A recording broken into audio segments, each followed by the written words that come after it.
बघा एकदा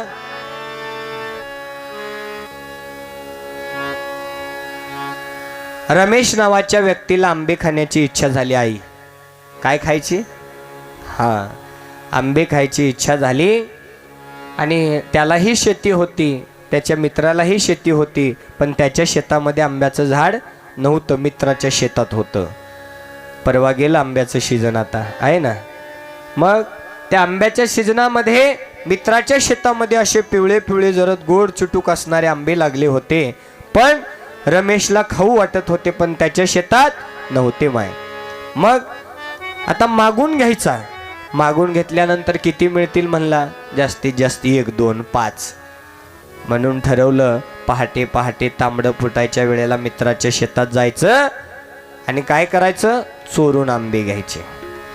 आता चोरून आंबे घेणं, चोरी करणं पाप की पुण्य? झालं इथं एक पाप घडलं. ठीक आहे म्हणले, ठरवलं. आणि तो रमेश पहाटे पहाटे दिवस उजडायच्या वेळेला शेताकडे निघाला. निघाल्याबरोबर शेतात पोहोचला. असं जो कॅमेरा लावलेला आहे ना, त्या ठिकाणी आंब्याचं झाड. बरं का, आता तुमच्यापाशी आंब्याचं झाड दिलं, तोडू नका, उगी गप्प बघा. आहे की नाही? आणि इथं रमेश उभा राहिला, या बांधावरती रमेश उभा राहिला. आंब्याचं झाड त्या ठिकाणी होतं आणि त्या आंब्याचं झाड पाहिलं. कोणी हो? रमेशनं का? रमेशच्या डोळ्यांनी. हा, रमेशच्या डोळ्यांनी आंब्याचं झाड पाहिलं. मग रमेशच्या डोळ्यांनी आंब्याचं झाड पाहिलं म्हणून रमेशच्या डोळ्यांना तिथपर्यंत जाता येतं का हो? गेलं कोण? टक टक टक टक लगेच पाय चालत गेले माय. पाय आंब्याच्या झाडाजवळ जाऊन पाय पोहोचले असता आंबे तोडण्याचा विचार कोण केला माय? कोण केला माय? तुमच्या लोहाऱ्यात हात विचार करतो का? किलज मध्ये तर मन विचार करतं. कसा इथं विचार मनच करतं. कुठेही राहा तुम्ही, लोहाऱ्यात राहा ना आणि कुठे राहा. डोळ्यांनी पाहिलं, पाय चालत गेले आणि मनाने विचार केला. पण मनाला तोडता येतं का? तोडलं कोणी माय? हाताने तोडलं. हाताने आंबा तोडलेला मित्रांनी पाहिला. मित्र जवळच पाणी देत होता. इथं नाही, तिथं जवळच त्या ठिकाणी ज्वारीला पाणी देत होता. एवढ्यामध्ये पाहिलं, माझा मित्र आला आहे, गपचूप आंबे तोडतो आहे. मी इथं 6 महिन्यापासून बेजार आहे आणि ह्या आयत्या पिठावर येऊन रेगोट्या मारतोय, मागून घ्यायचं सोडून चोरी करतोय. राग आला. आता कुणी का असे ना, चुकल्यावर राग येणार. म्हणून खोऱ्यानं त्या ठिकाणी दारं धरत होता, तो खोऱ्याचा दांडा उलटा केला महाराज. आणि आपला मित्र का होईना म्हणला, चोरून आंबा घेतला आहे म्हणून त्याच्या जवळ गेला. जवळ जाता जाता एवढ्यामध्ये ज्यांनी आंबा तोडला रमेशने हातात ठेवला नाही, तो चटकन तोंडात टाकला. गेला कुठं? पोटात. मन तृप्त झालं. एवढ्यात मित्र जवळ आला आणि म्हणाला, का रे बाबा, तुला लाज वाटते का चोरून आंबे घ्यायला? मला मागायचा होता, दिलो असतो तुला. एवढ्या पहाटे पहाटे येऊन चोरी करतोस, तुला लाज वाटत नाही का? मित्र असून असं वागतो? नाही रे बाबा, मागितल्यानंतर तू किती दिला असतास असं म्हणतो का म्हणला. आणि रागाच्या भरात त्याच्या पाठीत 2 खोऱ्याचे खोऱ्याचे मार त्या ठिकाणी त्याच्या पाठीत दिले आणि त्याच्या पाठीला ओळ उठली. लाल बुंद पाठ झाली. पाठीनं म्हणली, याच्यात माझा काय दोष?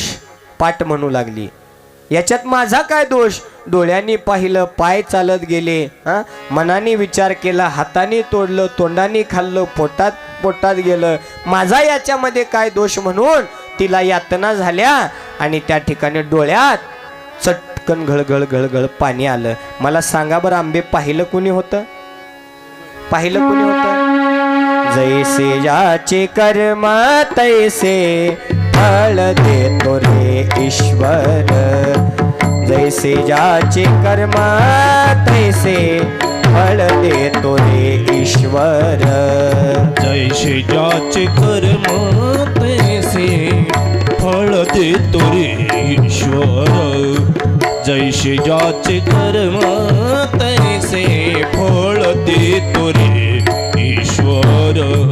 जगी जीवनाचे सार घ्यावे जाणून सत्वर जय भोले जगी जीवनाचे सार घ्यावे जाणून सत्वर जैसे ज्याचे कर्म तैसे फळ देतो रे ईश्वर जैसे ज्याचे कर्म तैसे फळ देतो रे ईश्वर जैसे ज्याचे कर्म तैसे फळ देतो रे ईश्वर जैसे ज्याचे कर्म तैसे फळ देतो रे ईश्वर क्षणिक सुखासाठी आपुल्या कुणी होतो नीती भ्रष्ट कुणी त्यागी जीवन आपुले दुःख जगी करण्या नष्ट